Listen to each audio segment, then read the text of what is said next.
Bueno, bienvenidos Diego y Argenis, de verdad esta es una tremenda ocasión, bienvenidos a este espacio que esperemos que continúe la difusión de estos temas tan importantes, el compartir conocimientos de todas las partes del mundo y sobre todo viniendo de ustedes que son arquitectos latinoamericanos. Entonces, de verdad, yo estoy muy complacida de tenerlos acá, a Diego y a Argenis, y bueno, los voy a presentar. ¿Okay? Argenis Toyo es arquitecto venezolano egresado de la Universidad de Zulia. Actualmente becario del programa de becas británico Chevening Scholarship, finalizando su maestría en Ciencias de la Tecnología Arquitectónica y Desempeño de los Edificios en la Napier University de Edimburgo, en Escocia, Reino Unido. En 2020 fundó la plataforma de aprendizaje de BIM llamada Pixel Studio. En 2019 ganó la Bienal de Arquitectura de Venezuela a la mejor tesis de pregrado. Felicitaciones. Con su proyecto Taller de Innovación de Productos. Es miembro de la Cámara de Construcción Sostenible de Venezuela, de Botanical City y de la Fundación Étnica. Diego Rojas es arquitecto chileno, vive en Escocia desde hace más de 4 años, finalizando la maestría en Ciencias de la Tecnología Arquitectónica y Desempeño de Edificios en la Napier University en Edimburgo. Compañeros, obviamente, de maestría los dos. Es un experimentado arquitecto BIM, Building Information Modeling, con más de 10 años de experiencia en Chile y en el Reino Unido. Fundador de Citizen Architecture, una pequeña empresa dedicada al desarrollo de arquitectura energéticamente eficiente a nivel doméstico y comercial, utilizando métodos modernos de construcción, MMC. También es creador de la Fundación Chilena Cerro Arriba, una organización dedicada a la educación para la vida al aire libre y el montañismo. Se enfoca en la transformación digital, la construcción fuera de sitio, que ya nos comentarán de qué se trata, y el modelado de información de construcción, tema que también nos van a tratar. En la optimización de la industria de la construcción. En sus trabajos más recientes destacan sus estudios para lograr edificaciones net zero, cero consumo energético, muy interesante, y reducir las emisiones de dióxido de carbono a través de soluciones arquitectónicas pasivas. Bueno, entonces esa es la presentación de nuestros ponentes. Ellos van a estar alternándose los temas y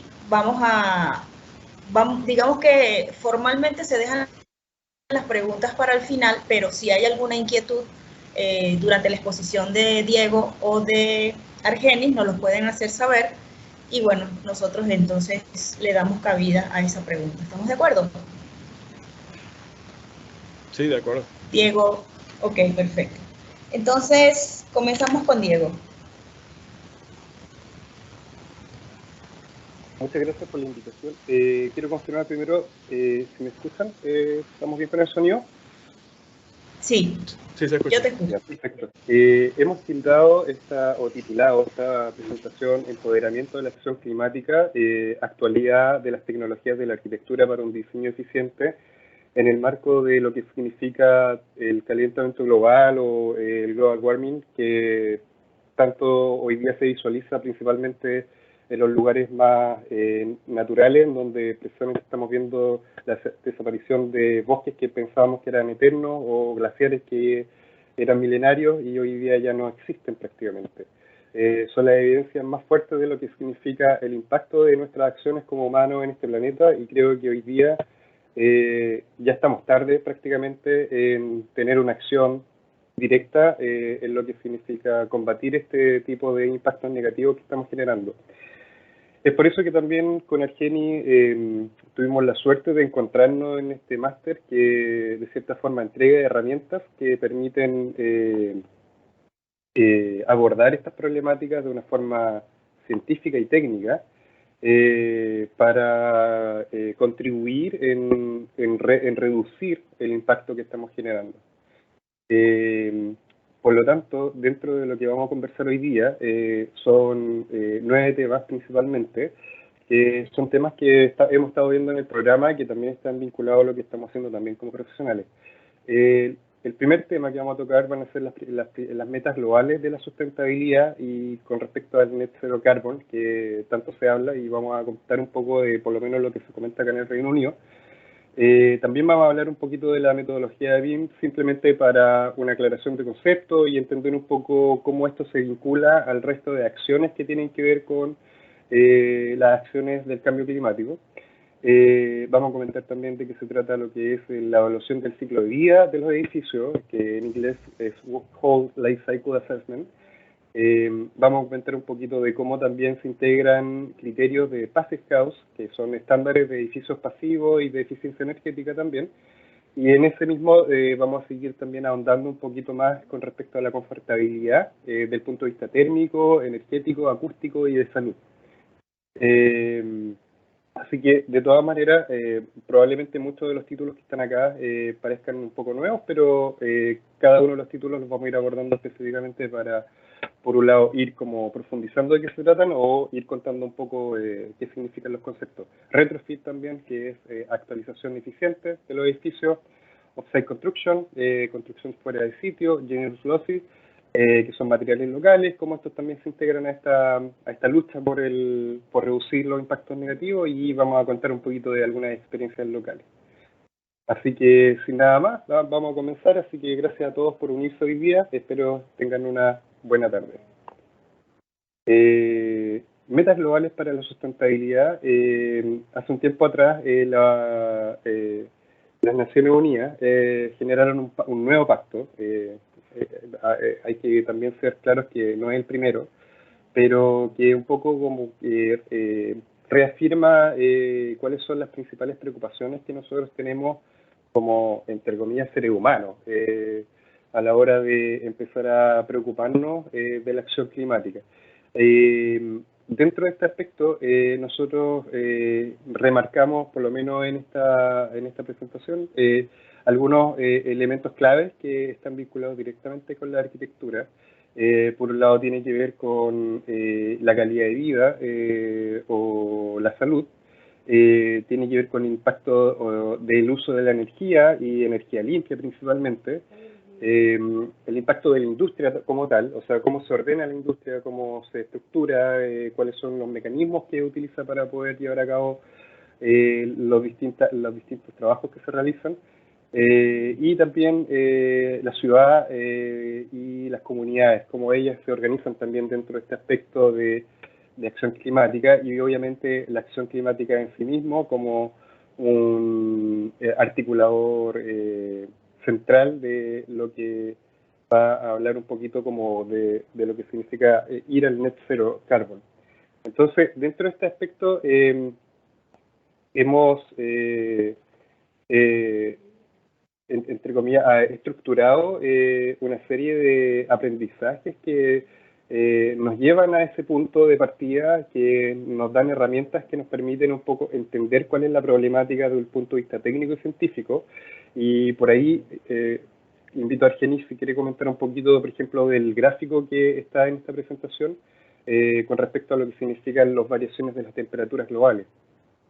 Sí, bueno, es un gráfico bueno, que de alguna u otra manera ya nos hemos ido enterando, y es el de que, o sea, las proyecciones con respecto a la actividad que ha hecho el humano en la Tierra, lo que está haciendo es que la temperatura global aumente, y, y parte de las proyecciones o de lo que tenemos ahorita es un aumento de temperatura bueno, que va a tener incidencia en el clima de muchas zonas, y bueno, en la zona al menos que sería el trópico, en esta zona que es donde se ubica México, también la parte de Centroamérica, es una zona que va a sufrir, bueno, va un poco más por algún momento sequías, o en algunas otras zonas como mucha más lluvia. Entonces, lo que nosotros veíamos que era algo normal, lo normal del clima ya va a estar cambiando, y bueno, las regiones globalmente se van a ir aumentando la temperatura en sí.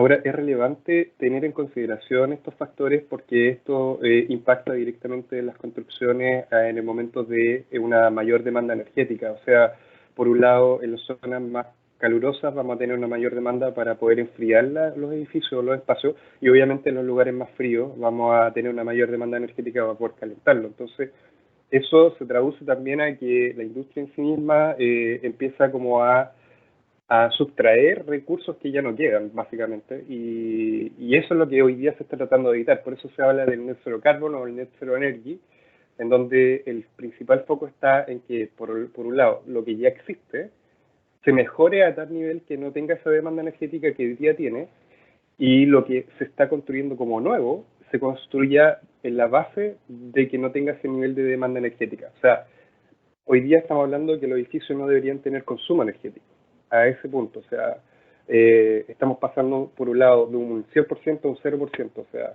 es un cambio drástico, pero súper necesario, y eso de cierta forma es lo que plantean las metas globales de la sustentabilidad. O sea, ya no se trata solamente de incluir una cubierta verde o de incluir materiales nobles, sino que también esas soluciones permitan tener un menor consumo de energía.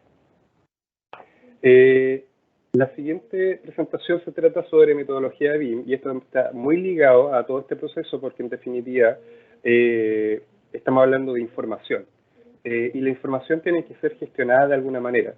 Muy probable que muchos de ustedes ya estén familiarizados con lo que significa BIM por el uso de Revit o por el uso de ArchiCAD o por el uso de algún otro software que permita llevar a cabo esta metodología. Ahora, es importante recalcar que BIM no es un software o BIM no es Revit. BIM es una metodología que permite gestionar la información relacionada con la edificación o relacionada con los edificios, con los proyectos, de una manera eficiente, de una manera coordinada, de una manera que esté centralizada en un solo núcleo y que evite los errores que hoy día la industria tradicional tiene. O sea, hay que reconocer que en definitiva BIM aparece, o sea, claro, se plantea como una solución a la fragmentación de la industria de la construcción tradicional, considerando que cuando se arma un proyecto, se arma prácticamente en papel, y cuando se trata de revisar ese proyecto en papel y sobreponer sobre las otras capas de profesionales, por ejemplo, de ingeniería mecánica, ingeniería eléctrica, se generan un montón de errores y también se invierte un montón de tiempo en tratar de resolver esos problemas que la metodología en sí misma tiene. Entonces, BIM, por un lado, resuelve eso, pero también permite ir más allá de lo que significa simplemente resolver los problemas de la fragmentación, sino que aprovechar la Big Data, que se llama, que es que cada edificio contiene no solamente información tridimensional, sino que tiene distintos niveles de información, y aquí voy a pasar a la siguiente slide, que muestra un poco los distintos niveles que BIM propone y que obviamente ya se están aplicando en el mercado o en la industria.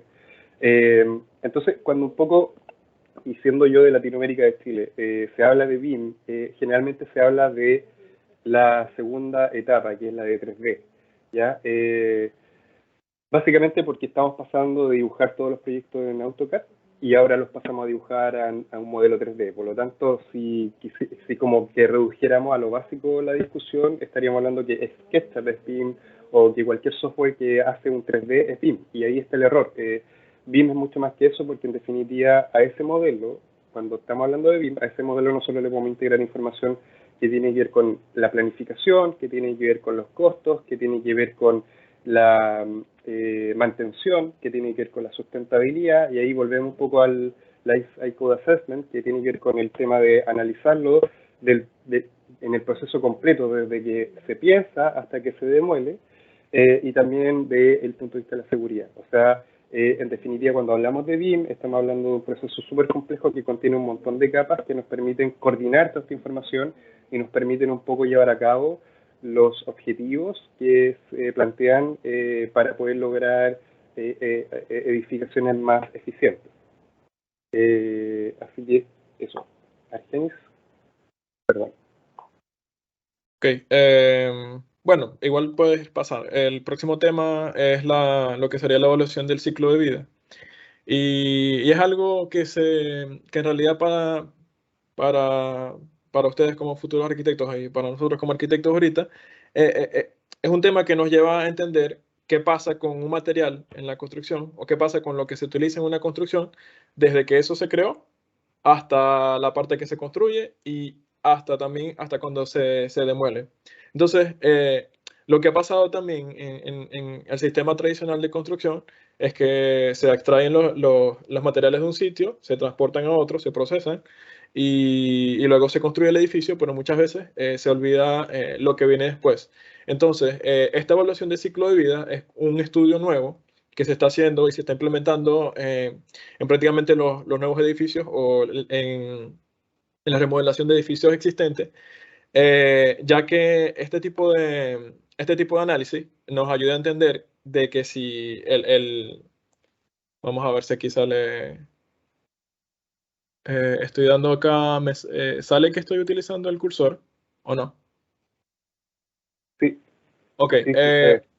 ok, acá lo que nos da es de que al hacer este tipo de análisis, nosotros podemos comprender si un diseño o un proyecto nuevo tiene la posibilidad de tener baja emisión de carbono. Entonces, este análisis hace lo siguiente, es un análisis que nos muestra desde el inicio, que sería la extracción de materia prima, luego la extracción de materia prima, que pudiésemos hablar de, no sé, los agregados que se utilizan para el concreto, o se puede hablar de madera, o se puede hablar de la misma tierra, o sea, lo que sería esa materia prima, que luego que se transporta, se procesa y luego que se procesa, que se transforma en un elemento, por ejemplo, esto que era arena se transforma en un bloque. Ese bloque se transporta al sitio de la construcción, ahí hay otra cantidad de energía y luego se realiza la fase de la construcción, que ahí es como bueno, es lo que nos quedaría a nosotros, que sería bueno, la parte de la construcción en el sitio. Y luego esta fase A, viene la fase B, que es una fase ya como de uso, de lo que pasa dentro del edificio, la energía que consume el edificio cuando el edificio está operativo.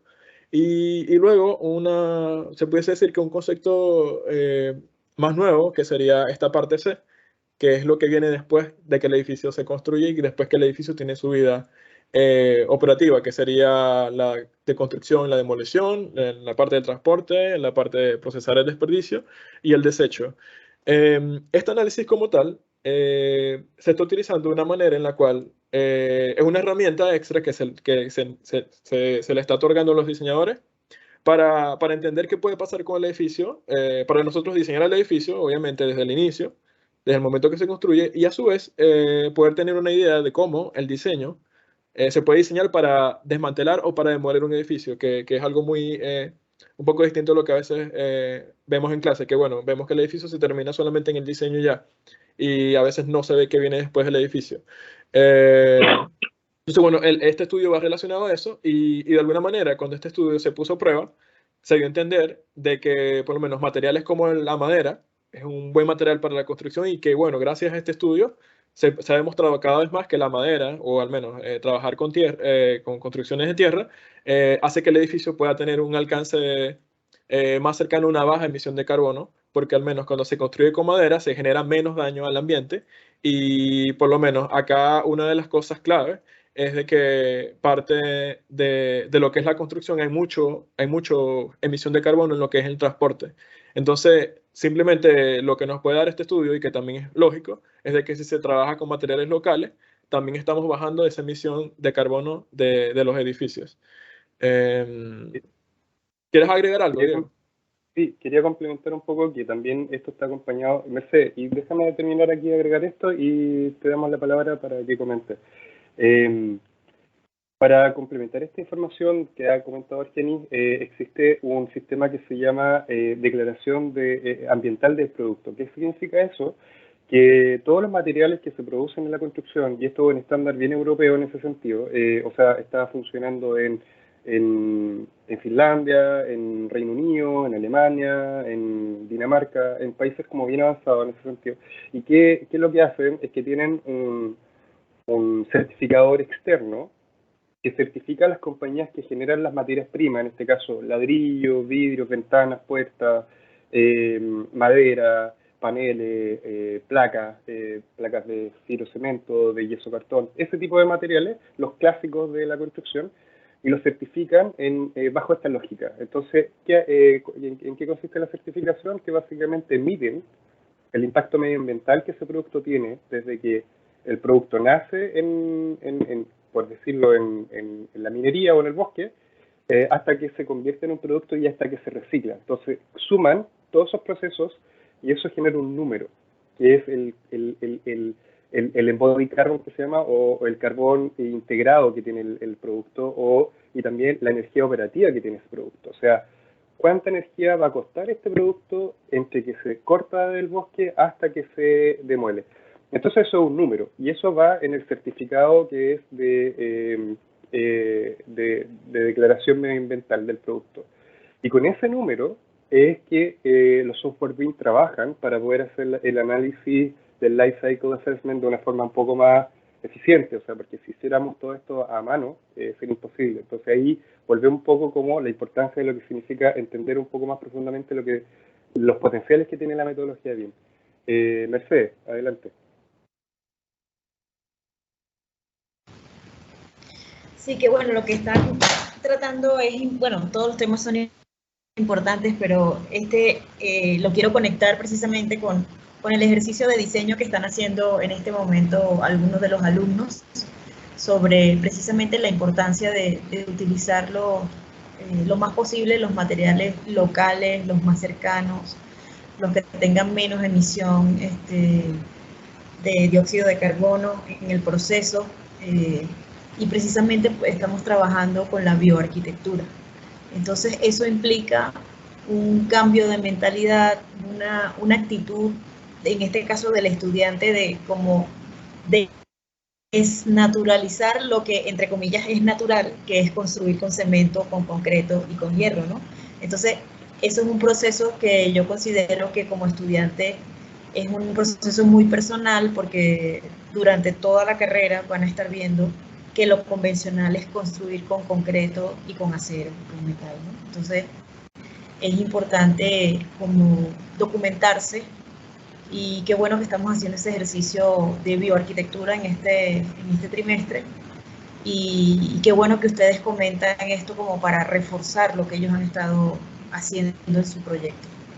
Estamos trabajando con adobe y madera. Sí. Y tierra, por supuesto. Hay un proyecto que tiene tapia incluso. Bueno, de hecho, más adelante hay una parte cuando hablamos del offsite construction, que es la construcción fuera de sitio. Hay como uno de los ejemplos de dónde se está trabajando con la madera, que por lo menos este tipo de análisis de la evaluación de ciclo de vida también, como da más evidencia científica, da mejores números para que de repente nosotros podamos experimentar o trabajar con nuevos materiales, y no solamente con los convencionales. Voy a pasar a la siguiente página. Vamos a ver acá. Ok, el siguiente tema es algo llamado el Passive House o estándar de edificios pasivos. Este es una estándar, o digamos una especie de certificado que se originó en Alemania, y resulta que en Alemania una empresa decide enfocarse en lo que puede ser los edificios, digamos, edificios sustentables y que tengan baja emisión de carbono, pero basándose en algo que nos están enseñando desde el principio en la carrera de arquitectura, que sería las estrategias pasivas climáticas. Entonces, claro, estas estrategias pasivas que se relacionan muchísimo con lo que a lo mejor está hablando Mercedes, que bueno, se toma el tema de la orientación, se toma el tema de lo que es el aislamiento, se toma el tema de lo que son los materiales, y bueno, cuando se traspasa toda esa cantidad de información, al menos todas esas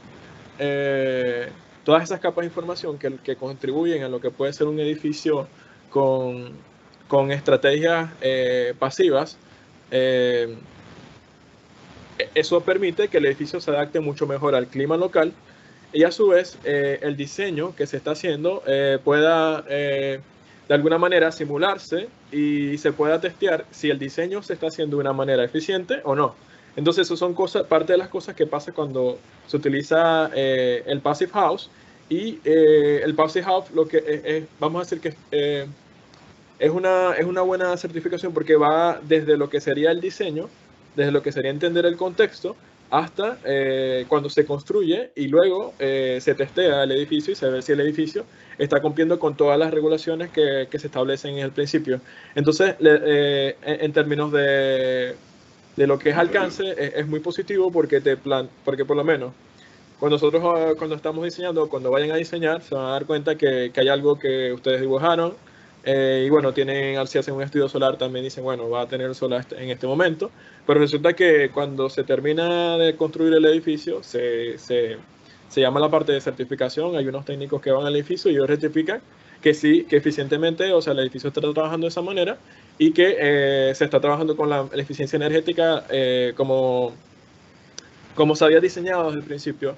Y bueno, este es un edificio, es un buen ejemplo que está ahorita en el Reino Unido, ahorita es como, digamos que es un referente a nivel nacional porque, bueno, es un centro de química, es un centro de la universidad, es un laboratorio de química, pero bueno, además de que tenga techo verde, es un edificio que su estructura principal es de madera.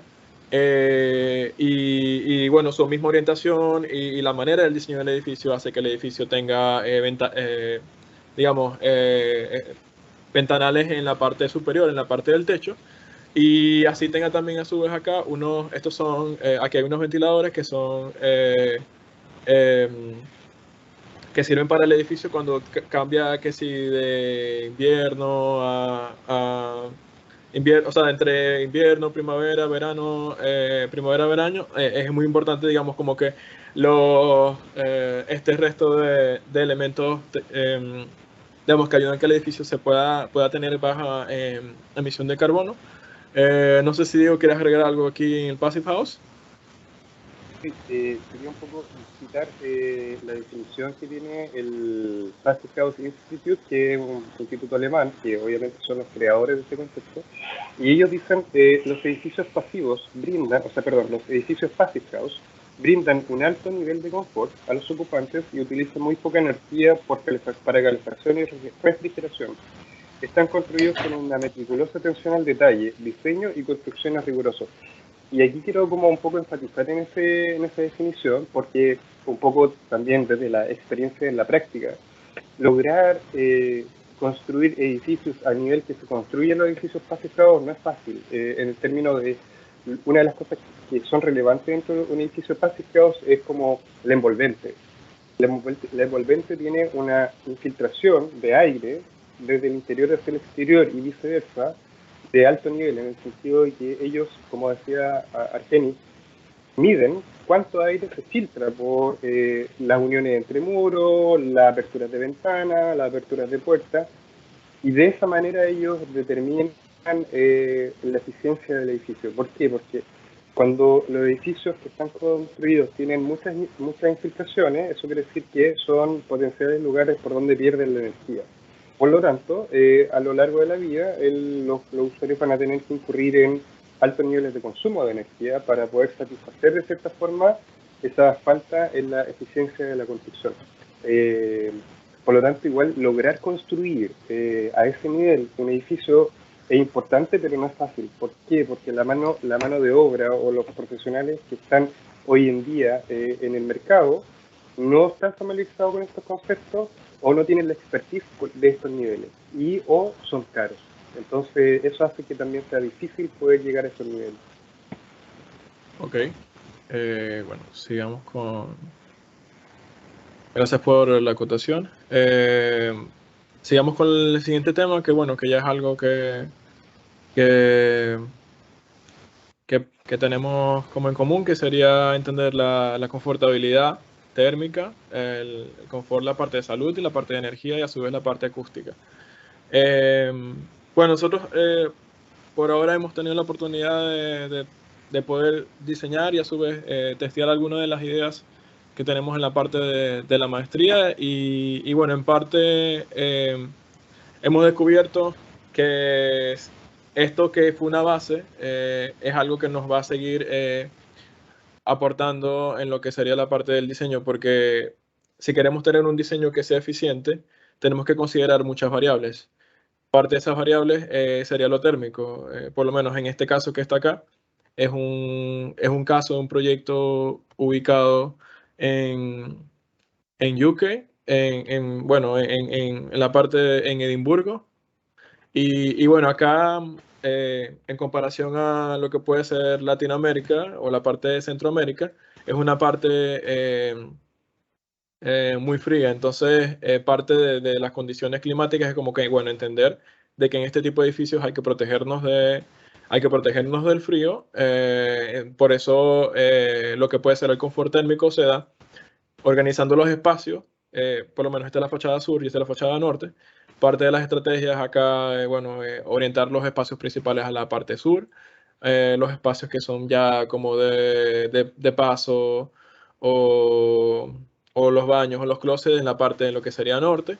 Y a su vez también creamos lo que es como, a su vez como un colchón térmico, o algo que nos puede evitar la parte también de lo que sería el frío, teniendo esta parte también acá arriba de lo que puede ser en la parte del techo.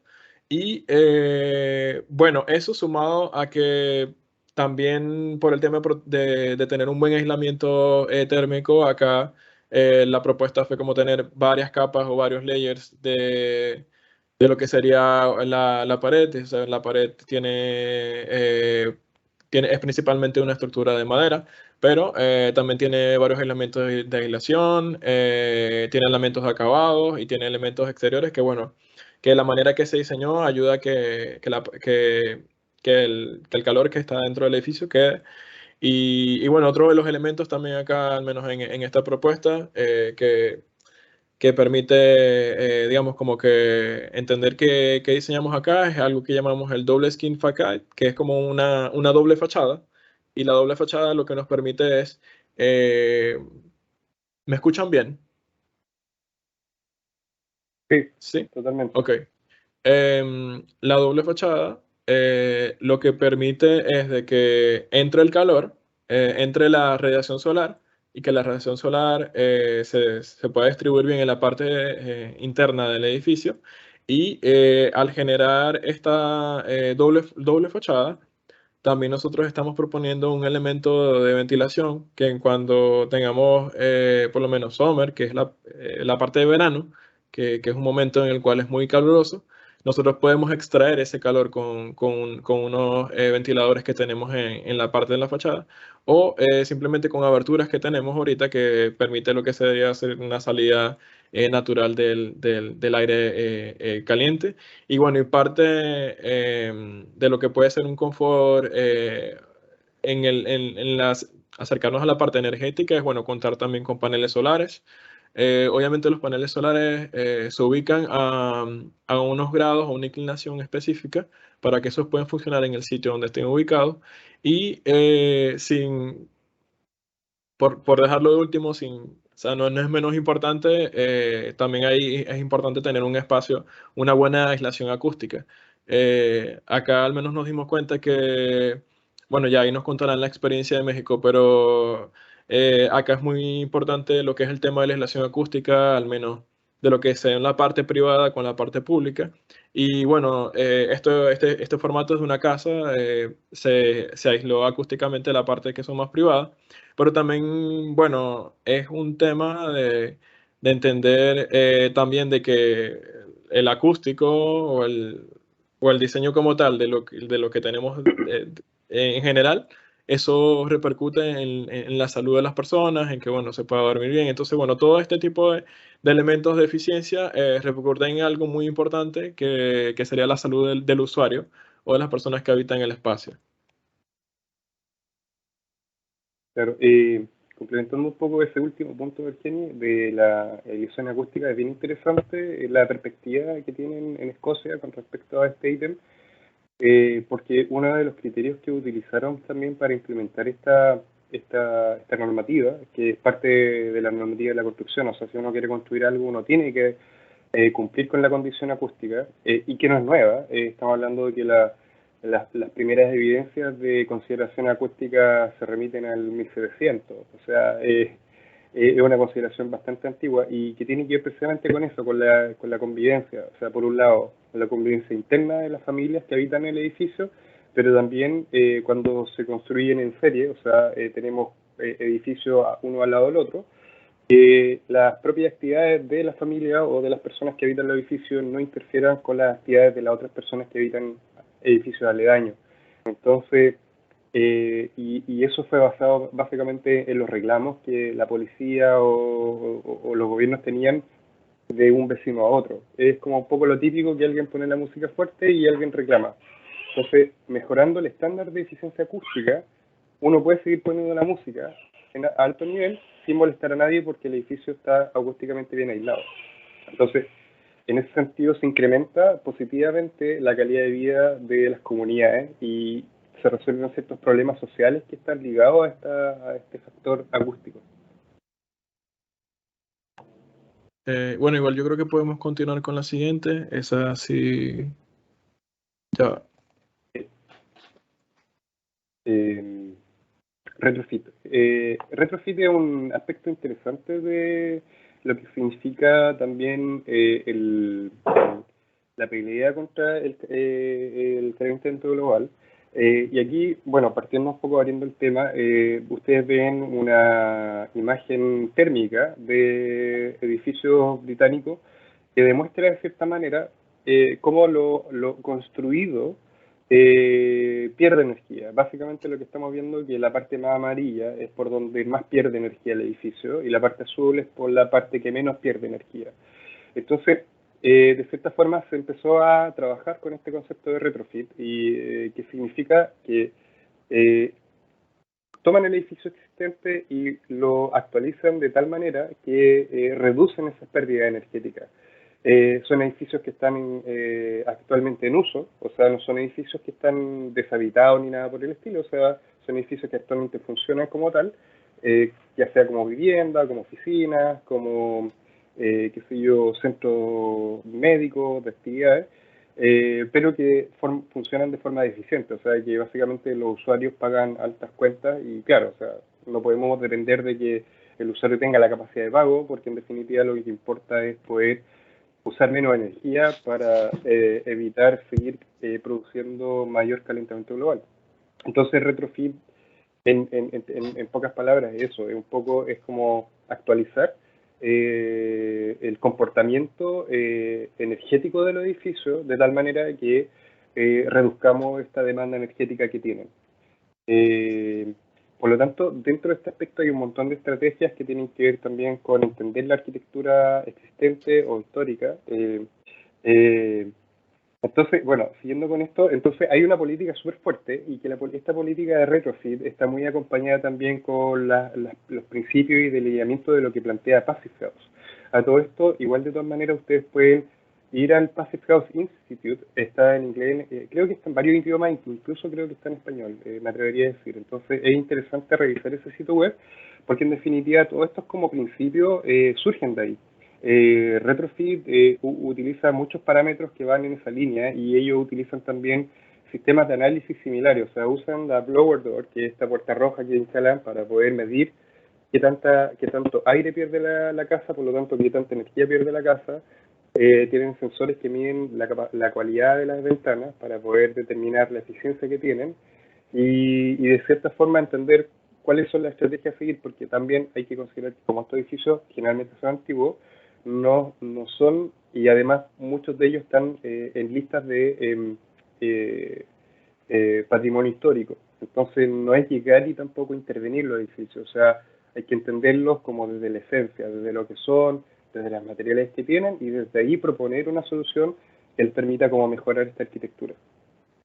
Entonces, más o menos, en grandes rasgos, eso es lo que significa retrofit, es como una actualización eficiente de lo que ya está construido y de esa forma contribuir a mejorar las condiciones que lo construido tiene. Off-site construction también está así como fuerte, por lo menos en Reino Unido, de hecho Escocia, bien pionero en este aspecto. En Escocia hay por lo menos 21 fábricas dedicadas a off-site construction. Lo más probable es que como off-site construction o construcción fuera del sitio les parezca como medio ajeno, pero en realidad es súper común. O sea, hoy en día tenemos, por ejemplo, los fabricantes de ventanas son constructores fuera del sitio. Los que se dedican a la construcción de equipos de cocina son construcciones fuera de sitio, o sea, básicamente lo arman en una fábrica y después lo instalan en el lugar. Pero ahora esto está llevado a una escala mayor, o sea, construir el edificio completo en una fábrica y llevarlo al sitio y armarlo en el sitio, básicamente. ¿De qué manera entonces por qué es tan importante entenderlo de esta manera? Lo que pasa es que están tratando de solucionar muchos problemas que significa construir en el sitio mismo, problemas logísticos, problemas de control, problemas de eficiencia, problemas de desecho, mucho material que se desperdicia y que no se reutiliza, aseguramiento de la calidad de la construcción, falta de gente que permita construir eficientemente el edificio. Entonces, entendieron que una lógica súper práctica era instalar una fábrica, literalmente. Hoy en día hay fábricas que están dedicadas como a ciertas líneas de construcción, en este caso madera, hay algunos que están dedicados al hormigón preformado, o el precast concrete, pero básicamente ellos tienen equipos permanentes durante el año completo, ciclo completo, y se dedican a distintos proyectos, pero son las mismas personas que definitivamente van proyecto por proyecto, entonces de esta forma tienen un aseguramiento y también evitan que, no sé, pues a mitad de proyectos se queden sin gente, porque, no sé, pues, lo típico que pasa cuando uno está en una construcción tradicional, qué sé yo, que el maestro se fue de fiestas y no volvió a trabajar, pues. Entonces, la idea de esto es poder resolver ese tipo de problemas, pues, y otros también que tienen que ver con la logística de repente de los materiales, que muchas veces también, y hoy día con el tema de la pandemia se vio mucho eso, o sea, escasez de materiales. Entonces, en definitiva, las fábricas de cierta forma trabajan con un stock anual de materiales que permiten un poco asegurar eso. Y dentro de este aspecto de los site construction existen varias lógicas que tienen que ver con lo modular, hay fábricas que se dedican a construir solamente paneles, y estos paneles se instalan en el sitio, otros construyen módulos completos, que la arquitectura 3D, construyen módulos completos, terminados por dentro, y también se instalan en el sitio, y así. Entonces, es básicamente eso, es cómo optimizar el proceso constructivo en un ambiente controlado. Y este ejemplo que estamos presentando acá es un ejemplo del edificio, el primer edificio. Esto fue construido en el 2019, de 15.000 metros cuadrados, 18 pisos, madera, CLT. El CLT es un nuevo método constructivo que se llama Cross Laminate Timber, o madera contralaminada, y básicamente son unos paneles multilayer o multicapa, que son tablas básicamente que van una en contra de la otra, y la mínima cantidad de capas son 3, y de ahí para arriba, y podemos llegar, las 3 tienen 15 centímetros de espesor, y después van creciendo por lo menos hasta unos 60 centímetros de espesor dependiendo de la escala del proyecto, y básicamente, no sé si los que están más familiarizados con, por ejemplo, con el glue laminated timber o la madera laminada, que es un panel continuo, o sea, básicamente es como una impresora de paneles tienen en la fábrica, entonces uno básicamente diseña el edificio con las perforaciones que tiene el panel y qué sé yo, y entonces esto se van a imprimir a esta offset construction, y entonces el panel sale con la forma que va a tener ese muro plenitud, y tiene con las perforaciones y todo, entonces hay una precisión, una velocidad también, y se está utilizando de forma estructural. Y este es un ejemplo que demuestra que este sistema constructivo de cierta forma sí permite construir en altura, que es un poco de las problemáticas que se enfrentan hoy en día, cómo reemplazamos el hormigón o cómo reemplazamos el metal, o sea, no podemos construir con madera en altura. Bueno, aquí estamos demostrando, y ahora una de las principales preocupaciones, por lo menos que en el Reino Unido tienen, es el tema del fuego. Cómo aseguramos que el edificio no se queme, porque estamos hablando que es de madera. Pero por ahí también hablan y han demostrado también que los paneles, como son sólidos, no tienen aire, la combustión es mucho más lenta y es más controlable. Por lo tanto, sí podrían presentarse también como eficientes al fuego, o sea, en caso de que haya un incendio. Y que básicamente lo ideal es que estos materiales permitan que la gente escape, más que no se quemen, se van a quemar igual, pero sí que tengan un mínimo de duración antes de que la estructura colapse y que las personas puedan escapar del lugar sana y salva. Entonces, obviamente la investigación en este aspecto sigue, pero de cierta forma igual se está logrando, y ya por lo menos acá en Reino Unido y en Escocia en particularmente hay varios ejemplos bien interesantes con el CLT, Cross Laminated Timber, o paneles de madera contralaminada. Bueno, igual para agregar algo, parte de los beneficios que ha dado el off-site construction es como ir mejorando lo que es el material, al menos con lo que es la madera. Entonces ya ahorita ya no es descabellado cuando se dice que bueno, que hay un edificio más de 5 o 6 pisos de madera, que a lo mejor hace 10 años se decía y se pensaba que bueno, que no podía pasar. Pero parte de los beneficios que ha dado la construcción fuera de sitio es como mejorar eh, el comportamiento del material, y a partir de eso se puede diseñar como que más en altura, que era una de las desventajas que decían de la madera, que la madera solamente servía para una densidad baja. Voy a seguir con el siguiente tema, que sería materiales locales. Y acá fue un poco como entender qué se estaba haciendo acá en el Reino Unido, y cómo de repente eso que se está haciendo acá a lo mejor pueda tener sentido, un sentido más global. Y este tema que se llama Genius Lucy es como entender lo que es el material local. Esto relacionándolo a lo que les mostramos al principio de la evaluación del ciclo de vida, donde es muy importante que trabajemos con algo local, que trabajemos con algo que se pueda conseguir en el sitio, y de fácil mantenimiento o de fácil trabajo.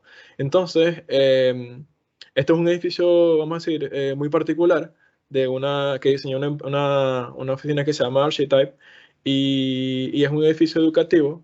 eh, es parte de una universidad donde ellos deciden experimentar con la paja, o sí, aquí le dicen touch, pero con la paja, con esto que de repente es muy común, no sé, para otros usos.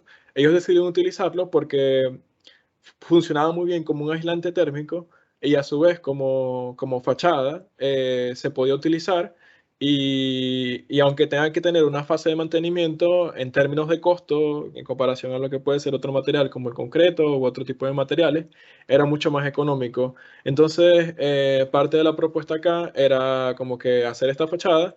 La fachada tiene varias capas, no es que solamente ese material de paja desde el final hasta adentro, sino que bueno, adentro tiene su otro tratamiento, pero vamos a decir como que parte de las bondades de los nuevos métodos de construcción es de que se puede empezar a experimentar con materiales más naturales o nobles, que ya sería el caso de este proyecto. Em, Voy a continuar bueno, se puede decir una experiencia que tuve en Ecuador. Esto fue un proyecto que se llama Las Camas en el Aire. Esto me pasó cuando fue pasante en una oficina que se llama El Borde de Arquitectos. Ellos son ecuatorianos. Y parte de la práctica del borde o de esta oficina era como, bueno, salirse un poco de lo tradicional y empezar a trabajar con materiales alternativos, que en realidad no son tan alternativos, son los materiales que siempre se han utilizado, bueno, desde los inicios, en lo que sería la construcción de las casas locales de arquitectura. Entonces, parte de este proyecto era empezar a testear lo que serían bloques de adobe. Se trabajaron mezclas, vamos a hacer como que distintas composiciones de mezcla para ver cuál era la más ideal. Y parte de lo que fue, vamos a decir, el proyecto como tal, fue de que se tenía esta casa que estaba en estas condiciones, y la propuesta principal es como, bueno, agrandar la casa, al menos hacia arriba, subir varios centímetros, unos 60 centímetros de bloques de adobes, y reformar toda la parte interna con más bloques de adobes, o al menos restaurar esa parte. Entonces se puede considerar que este es un diseño que trabaja con las metodologías, con los materiales locales, pero que a su vez, aunque trabaje con los materiales locales, no le quita la posibilidad que sea un buen diseño, que esa es posiblemente alguna de las observaciones que a lo mejor pueden escuchar, que no tienes libertad de diseño, pero en realidad hay maneras, o sea, yo creo que cada vez más la creatividad la podemos ir enfocando a cómo trabajamos con estos materiales y al menos en este caso, esto era un edificio abandonado, se hace la mejora, la actualización, la actualización eficiente del edificio, se coloca este nivel más arriba, se abre una abertura acá en el techo, esto es una ventana de techo, y bueno, se tiene un espacio iluminado, la mayoría, exacto, se tiene un espacio iluminado la mayoría del tiempo y a su vez parte de lo que serían unas habitaciones quedan arriba, serían compuestos prácticamente con madera y bueno, parte de lo que fue esta pared es una pared nueva que se termina de hacer para reformar. Y bueno, básicamente con lo tradicional del Adobe, sin dejar a un lado, bueno, las posibilidades de poder diseñar con esto. No sé si quieres agregar algo, Diego, o bueno, pasamos a... No, no, yo creo que pasamos al final. Lamentablemente, estamos llegando ya al final de esta presentación. Espero que haya sido de su beneficio, le haya gustado los temas que compartimos. Obviamente tratamos de ser como lo más resumido posible. Cada tema tiene una profundidad bien interesante, pero tratamos de dar por lo menos los aspectos generales de cada uno para que ustedes tengan una noción por lo menos de lo que hemos estado haciendo por estos lados. Y nada, pues, dejamos abierta ahora sí la palabra. Creo que lo ideal sería que levanten la manito y nosotros vamos a ir generando, vamos a ir dando la palabra para que puedan ir interviniendo. ¿Les parece? Sí, igualmente también pueden escribir en el chat las preguntas y bueno, las podemos leer. Sí, ok. Bueno, pues sí, muy interesante, bueno, alentador, digamos, el panorama de la información que nos traen ustedes del otro lado del mundo. Si bien, bueno, sobre todo los alemanes, ¿no? Se caracterizan por, bueno, el mundo de la sustentabilidad en Alemania, en Holanda, en los países nórdicos, pues sí está como muy avanzado, ¿no? Y digamos que nos permite ver el tipo de cosas que se pueden hacer también con el genio local, ¿no? Porque aquí de esta parte del mundo hay mucha creatividad, hay muchos materiales también, el clima nos favorece en varias situaciones, entonces no es cuestión de sentirnos así como que ellos están muy avanzados y nosotros no, porque de esta parte del mundo, como les digo, hay mucho ingenio, ¿no? Mucha creatividad. Sin embargo, estos elementos que ustedes nos están presentando, me llamó mucho la atención lo del Passive House Institute, ¿no? Que hay un instituto que se dedica específicamente a eso, me parece una iniciativa súper importante. Invito a los chicos y chicas que investiguen en internet sobre ese instituto. Y bueno, la mayoría de ellos están como terminando el primer año de la carrera o empezando el segundo, pero me parece que es el tiempo preciso, y también para los chicos que están más avanzados en la carrera, acercarse a todos estos temas tan importantes y buscar experiencias en México, que seguramente las hay.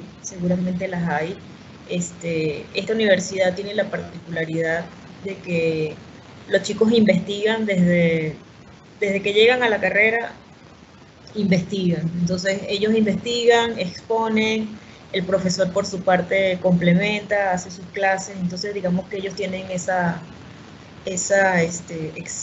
experiencia en que por sí mismos son investigadores, ¿no? Entonces todo este abanico de temas que ustedes nos han presentado, que bueno, que por cuestiones de tiempo no se ha podido como profundizar en cada uno, sin embargo nos da un panorama de verdad muy interesante. La mayoría de los chicos y chicas que están aquí presentes han manifestado su tendencia y su preocupación, que ya no es preocupación como muchos de ellos han puesto en sus escritos, sino ya es cuestión de ocuparse, ¿no? Y seguramente, como les dije, hay experiencias como estas en México y en América Latina, y hay hay que buscarlas, ¿no? A ver, chicos, los que están aquí presentes. Adelante, Lluvia, puedes encender tu micrófono y compartir tu comentario. Bueno, a mí me gustó la conferencia, se me hizo muy interesante, creo que han hecho mucho trabajo, mucha información, como dice la maestra, muy difícil de resumirla en tan poquito tiempo, pero creo que sí se entendió bastante bien el tema. A lo que quería como contestar es, hace rato hicieron una pregunta de que sobre la acústica de los lugares, de cómo era aquí en México, es un poquito mala. O sea, se me hace muy interesante eso de que también se preocupen, porque es muy importante, por ejemplo, el descansar o el no estar al pendiente de que si las personas de arriba o las de abajo están haciendo cualquier cosa, lo que sea, uno se tiene que estar enterando. Y pues nada, se me hizo muy interesante también la parte en la de las capas, o bueno, de las capas de madera que hacen que sea muchísimo más lenta la combustión en caso de haber algún incendio o algo así. También se me hizo muy interesante porque pues también es parte de como arquitecto pensar en todo, o sea, no solamente en el diseño y que se vea bonito y que ya quede padre, sino que también te ayude como ayude al medio ambiente como ahorita lo están planteando, que las personas estén cómodas, o sea, no sé, son muchas cosas, me gustó mucho. Gracias. Gracias, Lluvia, por tus comentarios. Bueno, un poco, complementar un poco lo que dijo Lluvia. La verdad, bueno, tratamos nosotros, y ahí pudieron ver a través de la presentación un poco, es como entender lo que significa el empoderamiento de la acción climática. O sea, en definitiva, mostramos una serie de formas de aproximarse a esta idea, y que no necesariamente tienen que ver con que hay que invertir a altos niveles de recursos en tecnologías súper caras o súper sofisticadas. De hecho, el Passive House Institute, en una de las declaraciones que también comparten, es que dicen que cualquiera puede construir una Passive House. O sea, independiente de apelar a la certificación que ellos brindan, eso no limita a que si uno como arquitecto quiere como diseñar y construir una Passive House basado en estos criterios fundamentales, lo haga. Quería primero felicitar a los dos expositores. Sé que hay un grupo grande de estudiantes allí conectados y decirles que ambos expositores han manejado temas muy importantes y ustedes como estudiantes son el futuro y ustedes ya lo tienen como más masticado que nosotros. O sea, ya para nosotros a veces, o por lo menos para mí, es como más difícil entender estas cosas. Y ustedes que son jóvenes lo tienen más en sus venas, pues. Yo me acuerdo más cosas que dice mi hija, que es el futuro, pues ustedes están caminando hacia el futuro.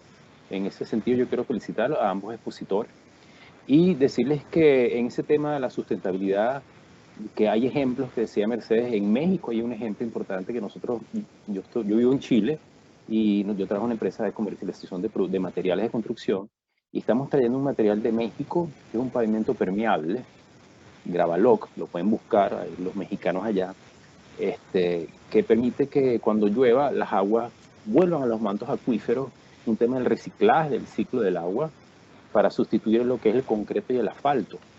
Entonces nosotros buscando productos alternativos conseguimos eso en México. Casualmente ahorita nos estamos trayendo un container para venderlo aquí en Chile, pues. Entonces eso es como para que sientan que sí hay cosas en el mundo, lo que pasa es que hay que buscarlas, Aquí en Chile, en el sur, se están construyendo edificios en madera. Ya están empezando a aparecer las paredes modulares, sobre todo en el tema sanitario, donde están incorporados lo que son los arranques de aguas calientes, aguas frías y las descargas.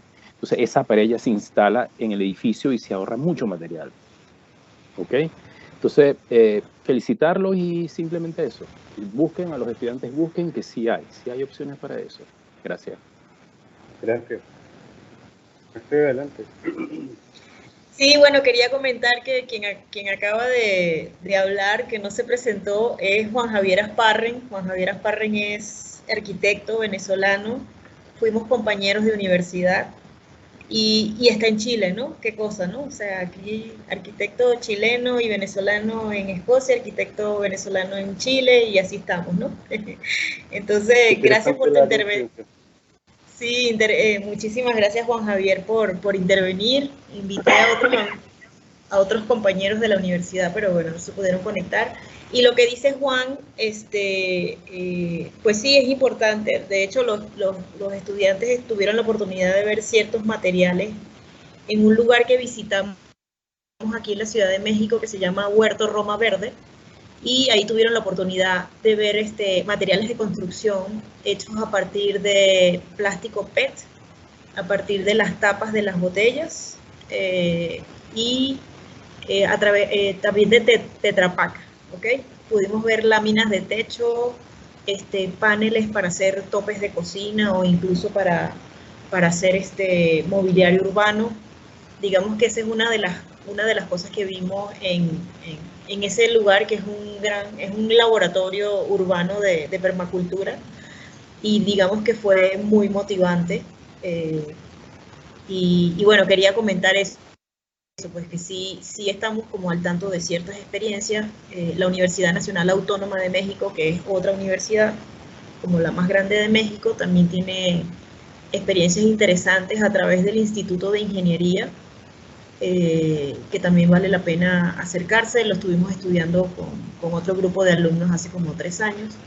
Y sí hay muchas experiencias en México, por eso le comentaba a los chicos que no se achicopalen con las certificaciones y todas estas cosas maravillosas que nos están enseñando ustedes, porque aquí hay mucho ingenio, mucha creatividad y hay mucho por hacer. Pero se están enterando a una muy buena etapa en su carrera. Y sobre todo también tuvimos la oportunidad de ver la construcción con bambú, que es algo que se está generando también aquí en México, que son unas construcciones hermosísimas y de la cual también hay una muy buena experiencia en Colombia con la guadua. Entonces, bueno, digamos que nos hemos estado acercando a esos temas.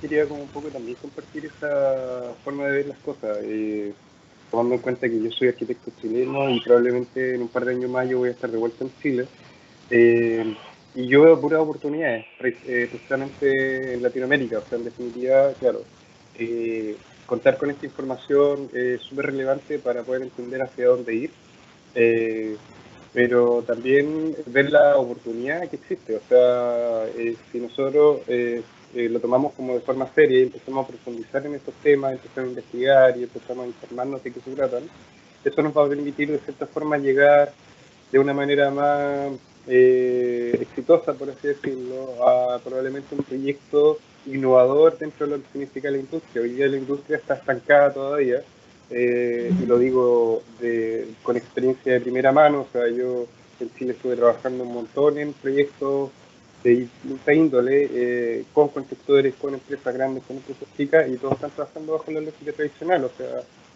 AutoCAD, y no van más allá. Y los que trabajan con Revit lo usan como un AutoCAD más, o sea, básicamente es un 3D nomás. No lo están usando realmente como deberían hacerlo.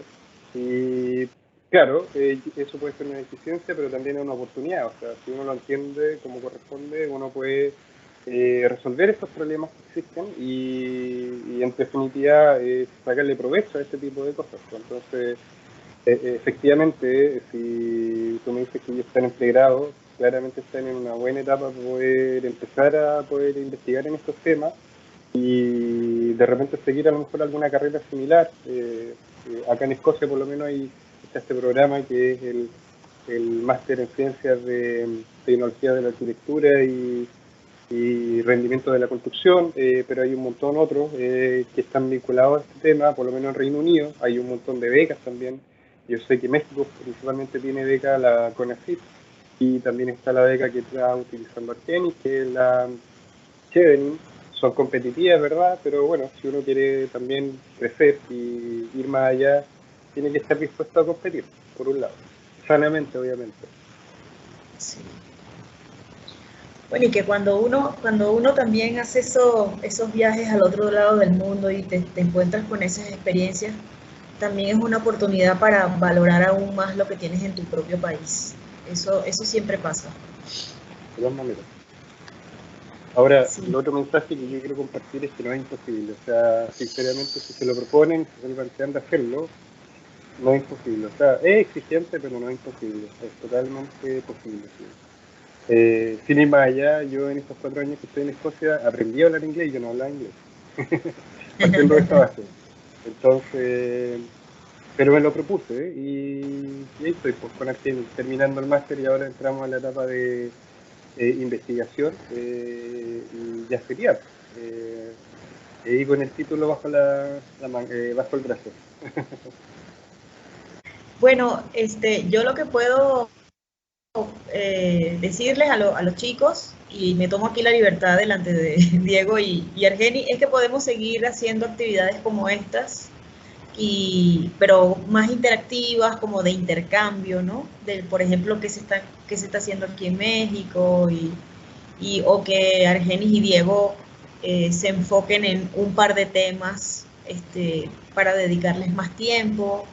Ese tipo de cosas las podemos ir haciendo para el próximo ciclo, próximo trimestre que empieza en julio.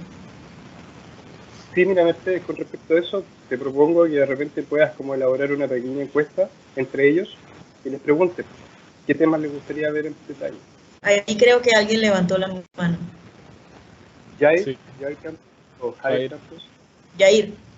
Sí, adelante. Jair Campos. Dale. Vale, bueno, buenas tardes. Bueno, quería igual pues conocerles la presentación, es bastante buena y pues me alegra saber que no soy la única persona que, bueno, o sea, un futuro arquitecto, pero que se preocupa por el medio ambiente y que está buscando la forma de esto implementarlo pues más internamente en la arquitectura, ya que hasta hace poco solamente existían cosas como celdas solares o, jardines en las azoteas y, o sea, creo que eso sí ayuda, pero siento que aún falta bastante y hay un campo muy grande por explorar para implementar arquitectura sostenible, que no simplemente sea poner plantas en el techo o ocuparse las celdas solares. Y pues nada, solo quería realizar ese comentario.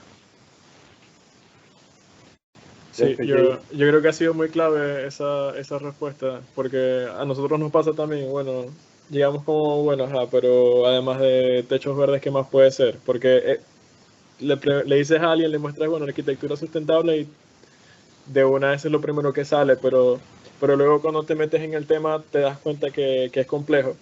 Y lo bueno que ha dicho Mercedes es que, no sé, la manera que se están formando ustedes, que están muy metidos en la investigación, en realidad es una buena herramienta para entrarle a este tema. Y que yo diría también, no solamente el tema de investigación, sino lo que haces luego con la investigación. O sea, cómo traducimos esta información eh, en buena data para la arquitectura, pero también un buen diseño. O sea, y cómo también defendemos ese diseño, en el sentido de que les va a pasar a algunos de que, bueno, tienen buenas ideas y cuando ven el diseño dicen, bueno, no se parece mucho a lo que estoy diciendo. Entonces, como que ese tipo de cosas, para lo menos para nosotros, es muy importante verlas y, bueno, ver que ya se están haciendo estos edificios en altura de madera o los edificios nuevos que están de repente considerando otra vez trabajar con técnicas de tierra, técnicas de tapial, técnicas de adobe. Entonces, sí, yo creo que parte de lo que es no sé, esta acción climática será, bueno, seguir innovando y seguir pensando en nuevas formas de aportarle a la arquitectura. Muy bien. Bueno, sí, ya estamos en el tiempo de culminación de la actividad. De verdad, muy agradecida contigo, Argeni, y con Diego. Las cosas cuando están para darse, como dicen aquí en México, se dan. Nos conocimos de una manera supuestamente casual, Argenis y yo, pero fíjate en qué se ha convertido todo esto. Diego, tu participación maravillosa, Argeni, y les agradezco esta actividad, el habernos dedicado su tiempo en este tiempo en que ya está terminando el trimestre, pero que fue, digamos, justo en una etapa importante para los chicos en su carrera. Gracias, Juan Javier, por unirte desde Chile.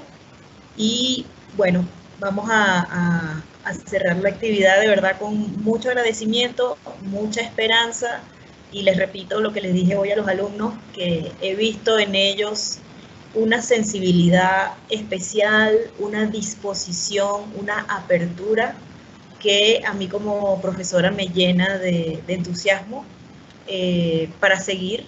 Sí vale la pena, y ver a los chicos cómo se entusiasman y ponen en su empeño, pues es muy gratificante, y bueno, quería como que hacerlo notar de nuevo aquí con Argenis y con Diego.